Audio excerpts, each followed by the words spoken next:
Hindi po May ganun. tantos, nagtatantos. Tantos ang Oo. tawag. Oo. Tinatantosan, Oo, hindi. kaya pero yung sa mga ganyan tantusan, Mhm. tantusan. Kailangan may naggagabay sa atin, yung mga eksperto. Oo. O kaya naman, Kaya naman, kakausapin po natin ang convener ng Bantay Senado, ang Dean ng School of Diplomacy and Governance ng De La Salle College of St. Benilde, si Dr. Gary Ador Dionisio. Doc, magandang umaga po, Doris at Robert sa Tandem ng Hi, Bayan. magandang umaga Miss Doris at Robert at magandang umaga po sa inyong mga tagapakinig at taga-subaybay good ng inyong morning. programang Tandem ng Tandem ng Bayan. Bayan. Good morning Oh, po. good morning, Sir Animo. Kahit hindi po kami UP at Ateneo, magagaling din po yung aming mga lawyers. Animo. For the record. For the record. Naging Okay. joke yung kahapon Oo dun nga sa eh, na-highlight At hindi din lang, yun. hindi lamang UP at Ateneo, magaling din ang mga lawyer ng PUP, UST at iba Lahat, pa. oo. At saka yung mga dapat may- nasa Yeah, probinsya. Sa probinsya, USJR, Oo, yan po. Nagtatap din tama. po sila sa bar. Nagtatap sila eh. Tama. Opo, oo. Okay. So sige, sinasabi nga po namin, Doc, first day, kailangan naging, kumbaga, ay nakapag-tatak ka doon. Hindi lamang po sa mga kapwa nila senator, judges, kundi sa madlang people. Para sa iyo, naging maayos ba at naging klaro kung ano ang naratibo na ibinibigay ng magkabilang panig? Opo. In fact, kanina po pinapakinggan ko yung parang yung pagpuntos no between the prosecution and the defense. Sa totoo lang, ang panalo po rito for the day one, ang masasabi ko po ay yung taong bayan. Bakit po? Kasi yung inaasam po natin na forthwith ay ito po talaga ay nangyari na kahapon. So, Finally. although nag-antay po tayo ng almost a year, pero at least yung proseso po ay nasimulan na, at kapag nasimulan po ang proseso, importante na magtuloy-tuloy na po ito. Ibig sabihin, mabigyan ng pagkakataon ang lahat ng witness, ng both ng prosecution at ng depensa, dahil ito po talaga ang demokrasya, no? Sa how democracy works. No? Hindi man tayo sang-ayon sa ilang mga sinasabi ng prosecution o sinasabi ng depensa, at even sa mga senador. No? May mga condescending ng mga senador po tayo. At dahil nga po hindi naman natin nakikita yung kanilang mga legal background, kumbaga, importante po talaga na nasimula na po ito dahil ito po ay para sa taong bayan. At patuloy ko pong inuulit, kami po sa Bantay Senado, ang impeachment po ay isang political education process. Kaya nga po sa isang proseso, mabibigyan ng pagkakataon ang both sides na ilahad ang kanilang mga ebidensya.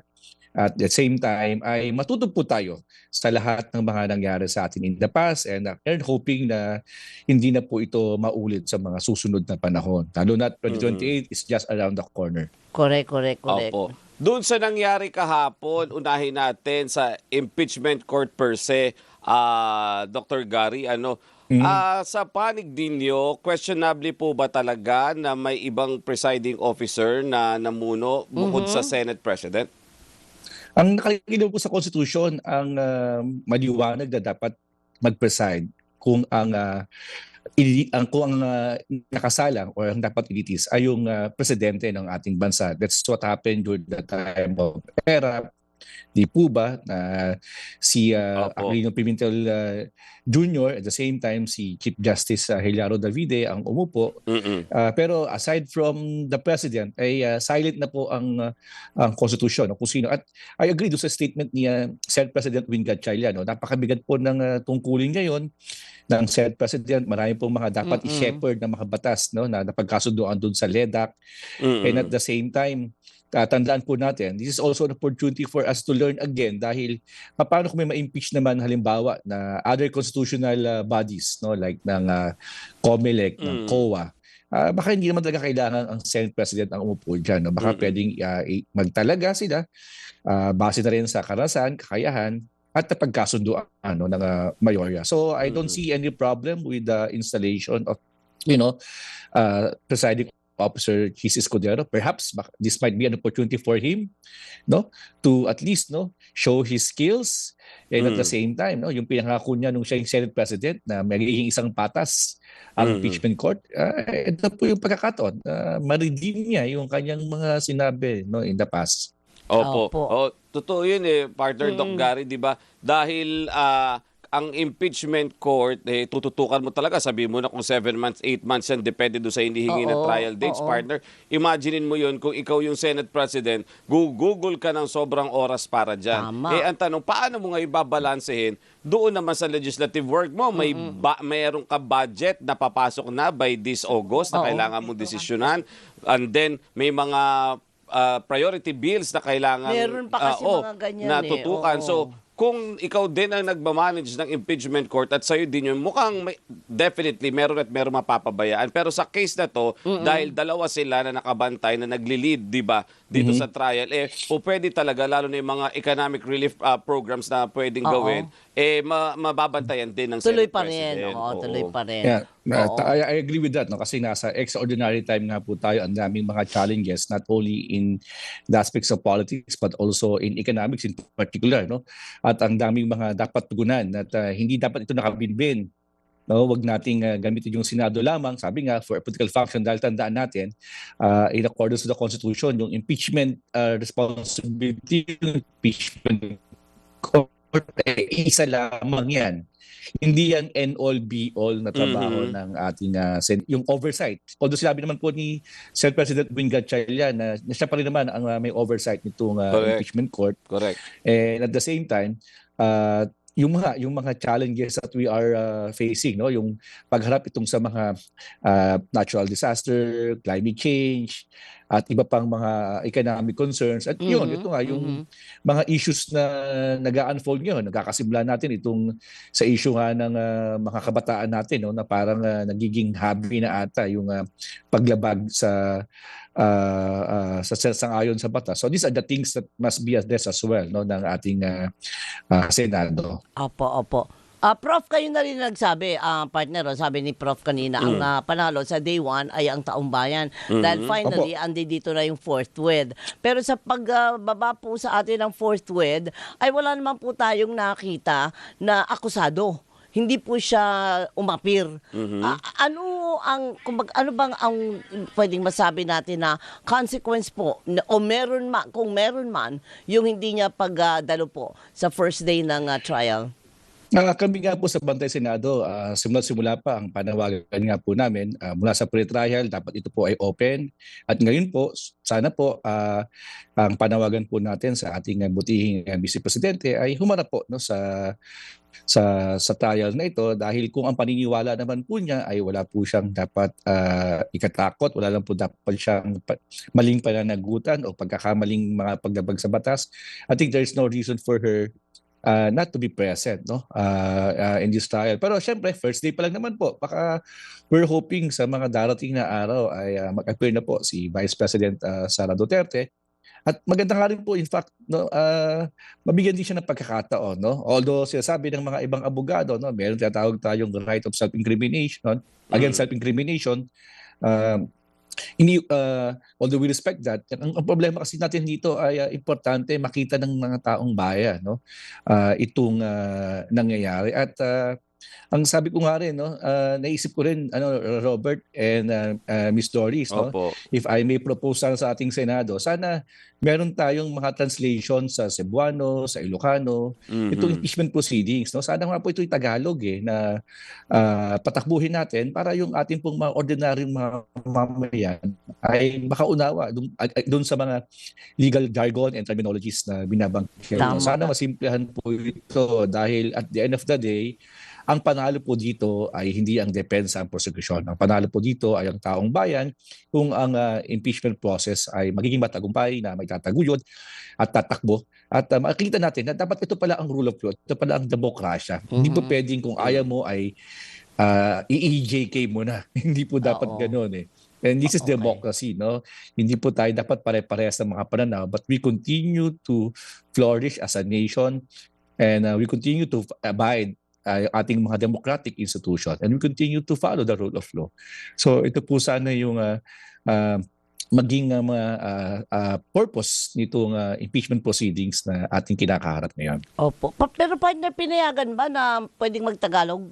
Actually, doon sa pre-trial conference, ang sinabi ng prosecution, English and Filipino. Ayun, English and Filipino. O, pwede naman. Kaya lang, pwede rin. Tama rin naman si Doc na ibaba mo pa rin doon sa mga probinsya, sa iba-ibang rehiyon para maintindihan. Oo. Mas maunawaan O, nila. dalawa na tayo may suggestion Aha. sa Meron ka, impeachment. meron din si Doc. Oo, Doc, ang aking suggestion kasi is wag magsapawan pagka nagsasalita sila para maintindihan.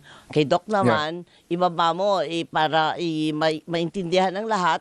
O pwede mo i-Ilocano. O may magta-translate ng ganun. Oo, Oo. pwede. At saka Miss Doris, July pa lang ngayon, hindi pa Agosto kasi yung Agosto yung sabayang pagbigas. Oo nga pala. Sabihan natin yung ating presiding officer ay maging mindful diyan. Wala pang Agosto eh. So allow po natin na magsalita matapos yung isang senador o yung ating senator judges na magpahayag o even yung both prosecution tsaka defense. Sa kahapon yung sagutan ni Attorney Sison tsaka ni Congressman Chel Jokno, no? It's very it's very telling us na ito po na dapat. Hindi mo kailangan sumigaw, hindi mo kailangan magalit in terms of articulating your position. No? So magandang isang bagay din po 'yan, no, na dapat matutunan ng ating mga mamamayan. Alright. Day 1 sila, day 1 kahapon, day 2 ngayon, sa day 2 may haharap na testigo Meron na. may haharap na testigo NBI po ata, ang no? prosecution.